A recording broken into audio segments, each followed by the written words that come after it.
Tiene la palabra Rocío Martínez, que también tuvo un tiempo de vinculación con nosotros en el departamento. A partir de cierta edad se dice con más frecuencia eso, de cualquier tiempo pasado fue mejor. Que también hizo la tesis con Luis Ribot, con lo cual hoy la sesión ha estado por director y tres doctores que llevan la divisa de Luis. Rocío nos va a hablar de la herencia de la monarquía de España en el testamento de una archiduquesa. Debates y enfrentamientos en torno a la anulación del testamento de María Antonia de Austria. Vale, Rocío. Muchas gracias, José Mari. Muchas gracias a la Fundación que aquí nos acoge, a Luis, por su apoyo incondicional todos estos años y por invitarme, y a todos ustedes por quedarse hoy a las casi las 7 de la tarde a oírme hablar de los problemas sucesorios de Carlos II. Así que muchísimas gracias a todos por quedaros a escucharme hablar, y a todos aquellos, muchos tengo el placer de llamarlos amigos, que están aquí, por todo su apoyo incondicional a lo largo de los años. Muchísimas gracias por todo. Hoy, siguiendo un poco la estela de Antonio, nos pasamos un poco al reinado de Carlos II y quería empezar hablando de cómo el caso de la sucesión de Carlos II lo podemos considerar muy fácilmente una guerra de plumas, una batalla de letras que empieza muchísimo antes de la muerte de Carlos II, ese 1 de noviembre de 1700. Eso que en alguna ocasión yo llamé una guerra diplomática de sucesión es muy anterior al estallido militar y en ocasiones incluso paralelo también. Porque, al fin y al cabo, aunque no podemos considerar que la cuestión escrita sea la única importante en el complejísimo problema sucesorio de Carlos II, bien es cierto que la producción escrita llevada a cabo por los diferentes pretendientes a la sucesión de Carlos II, reivindicando su propia posición o la de sus familiares a la sucesión de Carlos II y, al mismo tiempo o en paralelo, intentando acabar con los razonamientos de sus enemigos, fue ingente y muy numerosa a lo largo de toda la segunda mitad del siglo XVII. Se pueden contar por cientos, y me atrevería a decir casi por miles, la producción escrita relacionada con esta problemática durante los casi 40 años que dura el reinado de Carlos II. Tenemos producciones enormemente complejas, como puede ser los impresos de Lisola, por ejemplo, o de Ramos del Manzano, pero también tenemos manifiestos, tenemos gacetas, tenemos libelos, tenemos incluso pequeños impresos con noticias falsas, que eran, por ejemplo, en cuestiones de batalla, que se decía enseguida que Carlos II había muerto a partir de 1696 para intentar desestabilizar en la cuestión militar. Por no hablar ni meternos directamente en la enorme cantidad de cartas, despachos diplomáticos, que muchas veces tenían un destinatario natural, pero que rara vez era esa persona la única que consultaba esos escritos, muchos de ellos a veces copiados y difundidos al gran público. Para hablar de esta cuestión nos vamos a centrar en un estudio de caso bastante desconocido en general, que nos ayudará a hablar de toda esta transmisión de noticias en torno a la sucesión de Carlos II, y no solo a su transmisión, sino también vamos a ver una guerra de plumas entre Maximiliano II Manuel de Baviera y Leopoldo I, porque fue una problemática que se quedó únicamente en el ámbito escrito, sino también la importancia de lo que se dice, la importancia de lo que se calla o lo que se intenta callar, porque la cuestión del secreto y qué se intenta dejar en dicho secreto y qué no se consigue es tan importante como lo que se dice. Vamos a hablar del problema del testamento de la archiduquesa María Antonia, la sobrina y legítima sucesora durante casi 20 años de Carlos II, cómo su marido Maximiliano II Manuel de Baviera, elector de este último territorio, intenta anularlo y por qué, y los ataques que por ello sufre Leopoldo I, cómo se intenta él defender y por qué Carlos II acaba apoyando a Maximiliano Manuel de Baviera en esta cuestión. La inmensa mayoría de todos los que están en esta sala conocen muy bien la problemática sucesoria de Carlos II, la mayoría de vosotros muchísimo mejor que yo, con unas carreras más largas que han hablado de ello, pero por poner en situación a todos aquellos que pueden no conocerla igual de bien, sobre todo en el caso de María Antonia de Austria, que es realmente un personaje bastante desconocido, historiográficamente hablando, vamos a resumir brevemente el punto en el que nos encontramos. Si recordáis, Felipe IV muere en septiembre de 1665, dejando como único y más directo heredero a su hijo Carlos, que todavía no había cumplido entonces los 4 años, y 2 hijas. Y 2 hijas supervivientes. La mayor, María Teresa, que había sido la heredera de su padre durante casi 10 años, hasta el nacimiento de sus medio hermanos, Felipe Próspero y Fernando Tomás, en 1657 y 1658, se había casado con su primo, el rey de Francia, Luis XIV, y había renunciado formalmente a todos sus derechos al trono de la monarquía de España para sí y para sus herederos, excepto en el caso de que enviudara sin hijos y se volviera a casar siguiendo los dictados del soberano de la monarquía de España. Esa renuncia, que no tiene nada que ver con la dote, y no me cansaré de decirlo las suficientes veces, lo digo siempre, pero es que me sigo encontrando escritos donde ligan el pago o impago de la dote de María Teresa a la cuestión de la validez de su renuncia. Su renuncia fue considerada totalmente válida y vinculante por el Gobierno de Madrid durante prácticamente todo el reinado de Carlos II y hasta aproximadamente febrero de 1699, casi 40 años después de su firma en las negociaciones matrimoniales de 1659 y 1660. Por mucho que Luis XIV, prácticamente desde el minuto 1 en el que su nueva esposa pisó territorio francés, fue indicando también de manera escrita muchas veces, multitud de veces de hecho, de manera escrita defendió la invalidez de la renuncia de su esposa y su posición como la primera mujer llamada a la sucesión de la monarquía de España. Lo cierto es que la posición del Gobierno de Madrid, de Felipe IV primero y de Carlos II después, a este respecto fue siempre y totalmente firme respecto a la validez de la renuncia de María Teresa hasta 1699. Casi, de nuevo, 40 años. La segunda hija, que aquí la tenemos, es la infanta Margarita de Austria, habida de su segundo matrimonio con Mariana de Austria, mundialmente conocida como la infanta de las Meninas. Su imagen es muy popular. Ella nació en 1651 y la renuncia de su hermana la puso a efectos legales y dinásticos como la primera mujer llamada a la sucesión de la monarquía de España si su hermano, Carlos, moría sin descendencia directa. Los derechos de la infanta Margarita no solo fueron protegidos, no solo los conservó, sino que fueron específicamente protegidos tanto en el testamento de Felipe IV como en sus propias capitulaciones matrimoniales que se firmaron para el enlace con su tío, el emperador Leopoldo I, que aquí le tenemos en 1658, muy jovencito, cuando él todavía pensaba que estaba prometido con María Teresa, un matrimonio que nunca se llevó a cabo, como acabamos de decir. María Teresa se casó con Luis XIV, pero durante mucho tiempo estuvieron Leopoldo y María Teresa prometidos en matrimonio.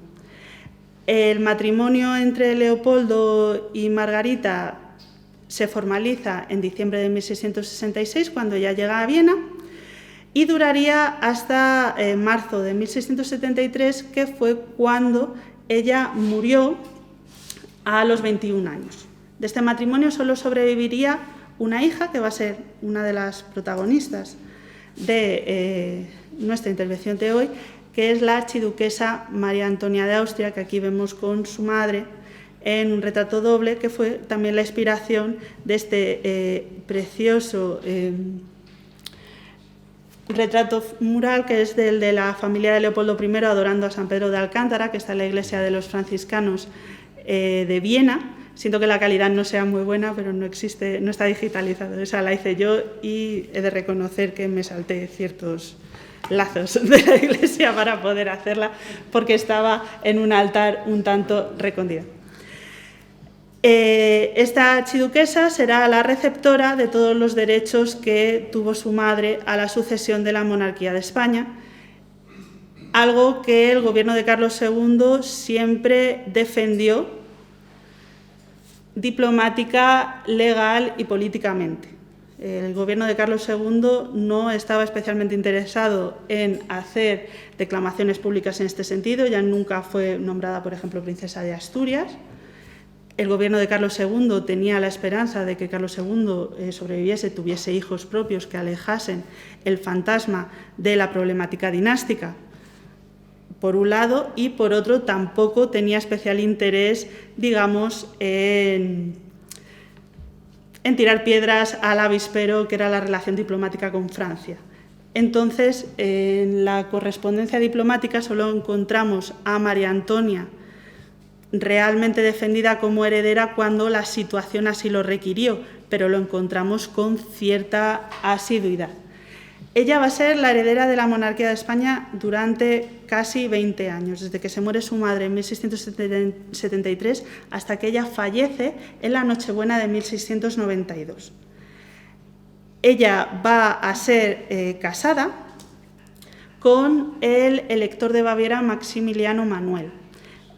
Hubo un principio de enlace matrimonial con el propio Carlos II, un enlace que estuvo negociado durante varios años y que llegó a estar muy avanzado hasta el punto de que tenemos capitulaciones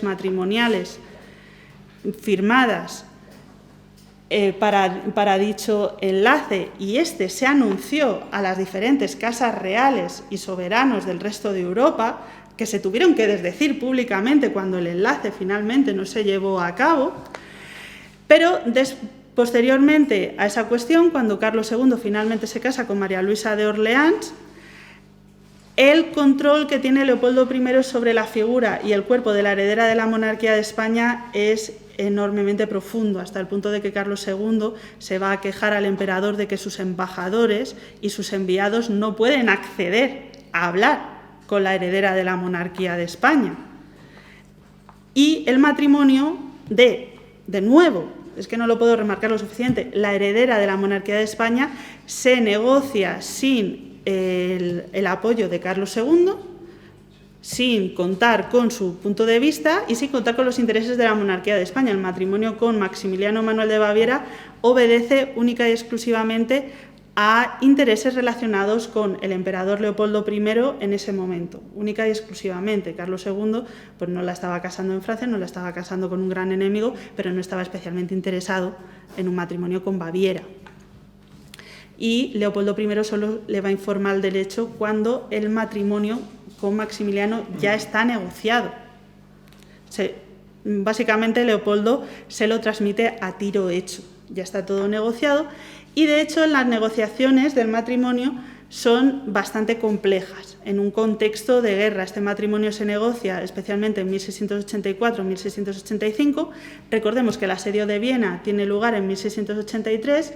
Leopoldo está muy necesitado de apoyos dentro del imperio, tanto para luchar contra los turcos como para conjurar la amenaza de Luis XIV, que ya está, de nuevo, haciendo panfletos dentro del imperio para intentar convencer a los electores que su hijo, el Delfín, sería un gran rey de romanos y un gran emperador. Hay una gran cantidad de producción escrita a este respecto en el entorno del imperio en los años 80.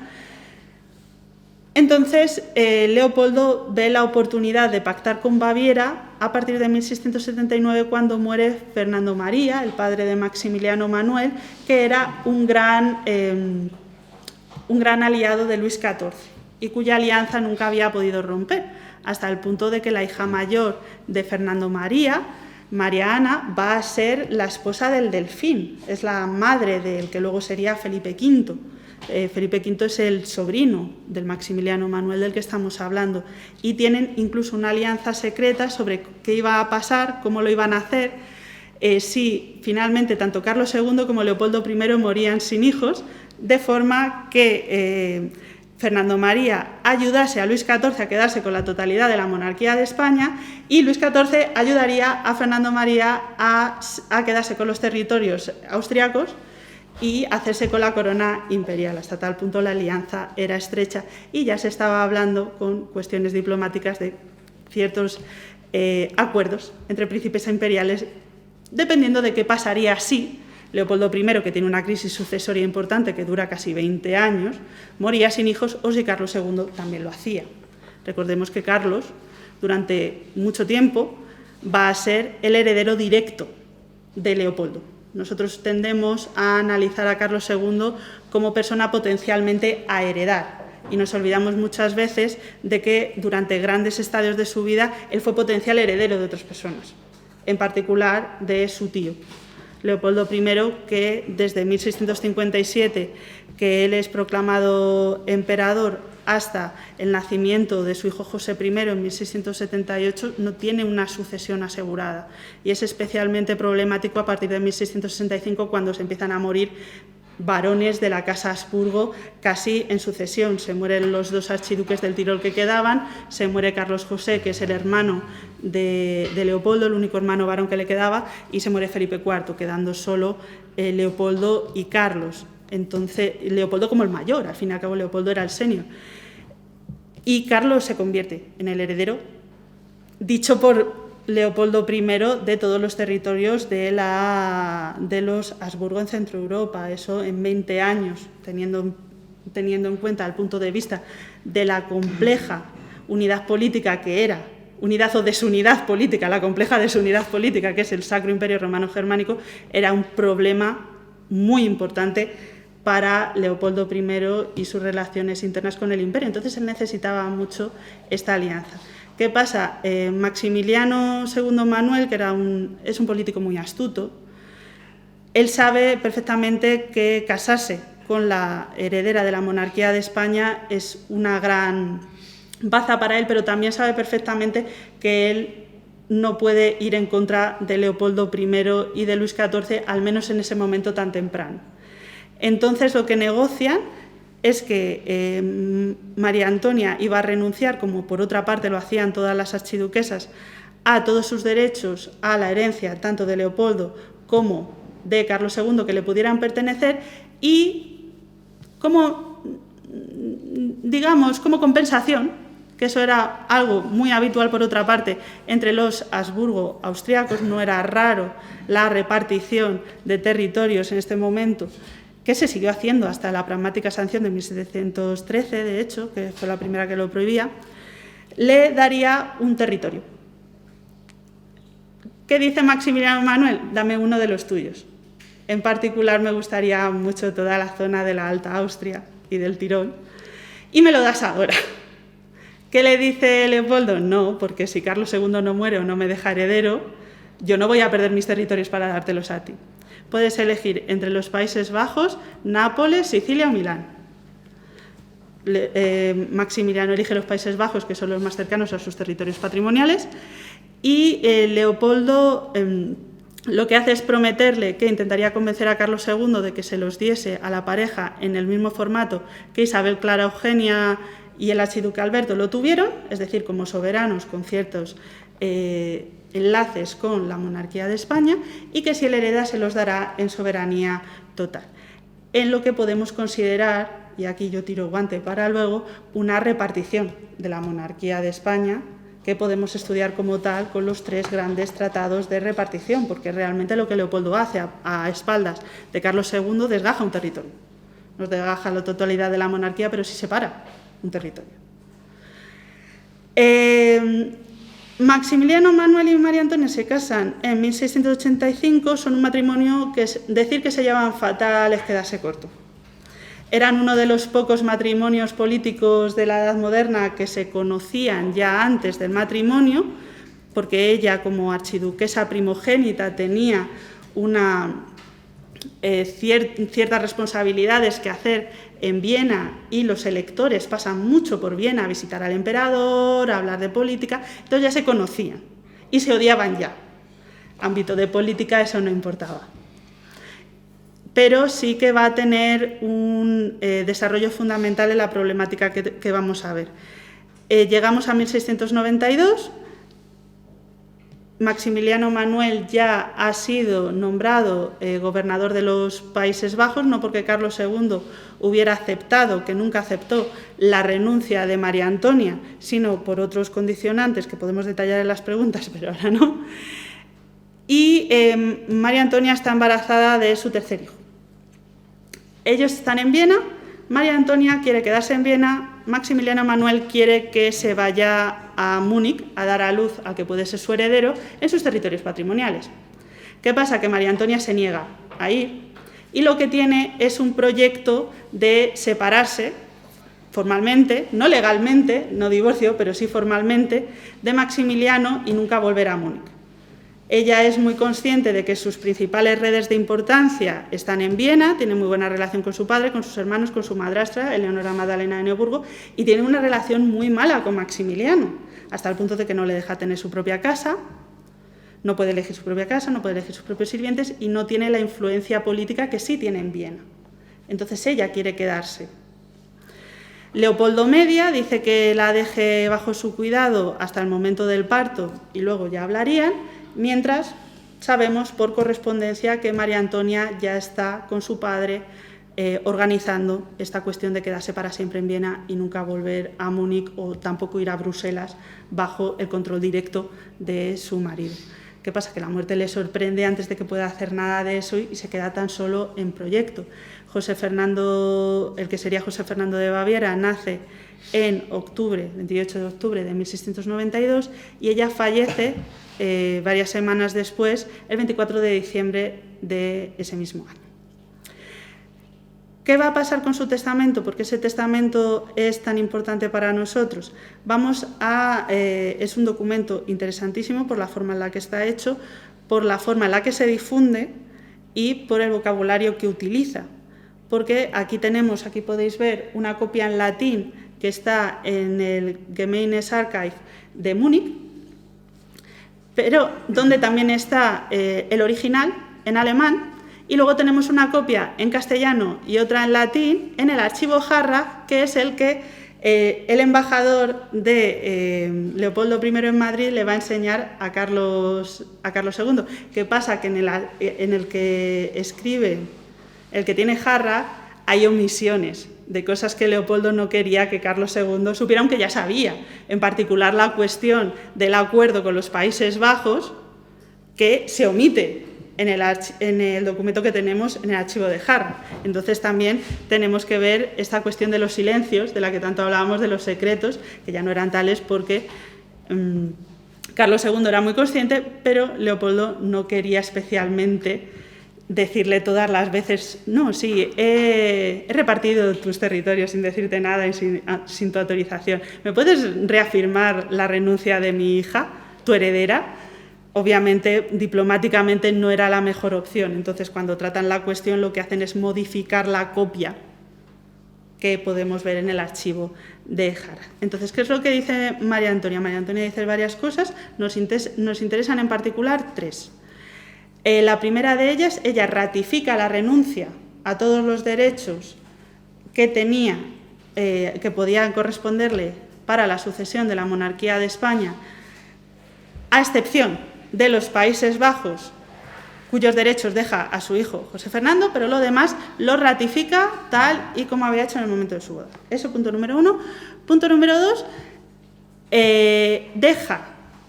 dice que deja como heredero universal a su hijo José Fernando, que es lo normal, pero que en caso de morir él sin herederos, todos sus bienes pasan a ser de su padre Leopoldo y no de su marido. En las capitulaciones matrimoniales se decía que en caso de morir ella sin descendientes, todo sería para Leopoldo. Y el patrimonio de María Antonia es importante, en especial porque se le había dado la dote de su madre, Margarita, 500.000 escudos de oro, que no se había pagado. además de todos los extra que por impago le podían corresponder, lo cual era una suma importante. Entonces, si José Fernando no sobrevivía, o sobrevivía y no tenía hijos, en vez de ir para Maximiliano Manuel, iba para Leopoldo, según María Antonia. Y, en tercer lugar, deja como garante de su testamento a su padre, no a su marido, pidiendo que protegiera los intereses de su marido y de su hijo, lo que abría la puerta no solo a ser albacea de los bienes materiales de su marido, sino de la forma en la que está redactado, tanto en alemán como en latín, también podía abrir la puerta a una posible regencia de Leopoldo si Carlos II moría pronto y José Fernando seguía siendo menor de edad. No lo dice específicamente, pero sí que abría la puerta a esas cuestiones. Como podéis ver, son tres consideraciones que son muy gravosas para Maximiliano Manuel, porque le deja sin dinero, básicamente, él quiere tener el control de ese dinero, él quiere ser el sucesor económico de todo el gran patrimonio de María Antonia. Sí, ahí está. De María Antonia. Él, por otra parte, no quiere que esa renuncia, que él ya había aceptado en su momento, se ratifique. Él todavía no estaba convencido de ir a por toda la sucesión de la monarquía, eso ya va a pasar en 1695, 1696, pero era muy consciente del valor político que le daba ser el padre del potencial heredero de la monarquía de España y que igual no solo podía pedir los Países Bajos, sino que podía pedir más cosas, aunque no pudiera pedirlo todo. Entonces era algo que no quería que se le quitara. Y, por otro lado, el control que el testamento le daba a María Antonia. Entonces, ¿qué es lo que va a hacer? Intentar que se anule el testamento. ¿Qué va a decir? Tres cosas en particular. Va a decir que María Antonia no estaba en plenas capacidades mentales, porque además el testamento estaba en la fecha del mismo día de su muerte y no está firmado de su propia mano, porque ya no podía cuando se hizo el testamento, y que además María Antonia no tenía ciertos derechos a renunciar a según qué cosas, entre ellos sus derechos sobre la monarquía de España, que era lo que también decía Carlos II.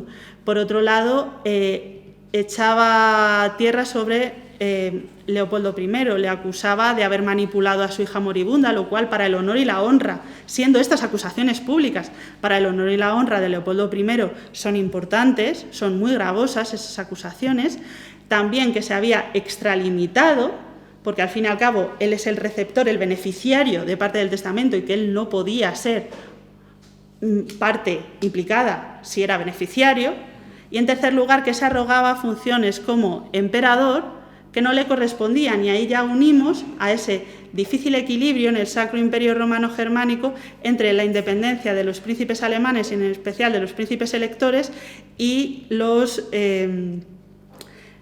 las actitudes o los beneficios legales que se arrogaba el emperador, porque el emperador decía, bueno, puede tener el testamento de efectos de forma, pero yo como emperador puedo legalizar cualquier documento. ¿Y qué le dicen los electores? Que no, que nosotros somos soberanos, somos independientes y que tu legislación y tus leyes y tu autoridad no vale con nosotros como si fuéramos unos simples súbditos. Entonces ahí ya unimos la problemática sucesoria de la monarquía de España, la cuestión del dinero de María Antonia y la cuestión de autoridad relacionado con la problemática, la difícil relación entre el emperador y los príncipes electores. Y la tercera son defectos de forma. Falta la firma de un testigo. Los tres testigos son miembros de la casa de Maximiliano Manuel, que ha dejado con María Antonia para vigilar sus intereses, y de hecho por correspondencia que he encontrado después en el archivo de Múnich, que falte esa firma no fue casualidad, sino que fue una orden directa porque sabían que el testamento era muy gravoso para su señor y para, digamos, tener una puerta de salida, pero el Mayer no lo firmó, y que falta la firma de ella y que hay defectos formales varios de los que no se pueden ignorar. De hecho, aquí tenemos, por ejemplo, una facta de argumentación. Hay muchos argumentos, hay más de 300 páginas solo de cuestiones de argumentación solo en el Gemeines Archive de Múnich, hay más en Viena, o sea, es una problemática que va con el tiempo haciéndose cada vez más y más compleja, y aquí tenemos, por ejemplo, 24 razones De hecho, la cuestión del imperio la voy a poner en publicaciones futuras como más importante de lo que en un principio dije, porque siempre todos los primeros razonamientos dicen que es que el emperador no tiene ciertas potestades legales sobre los príncipes imperiales. Siempre. Todos estos documentos lo dice siempre lo primero. Antes que lo de los testigos, antes que lo del dinero, antes que lo de la firma, dice lo del emperador. Carlos II, para finalizar, Carlos II, ¿qué es lo que hace? A Carlos II no le interesa especialmente la cuestión de la validez del testamento de María Antonia. Para Carlos II, la renuncia que hace es tan inválida como la que hizo en el momento de su matrimonio. Igualmente de inválida, porque la hace sin su consentimiento, ni el apoyo legal de la monarquía, ni nada. Es tan ilegal como la cuestión de la renuncia que hace en el momento de su boda.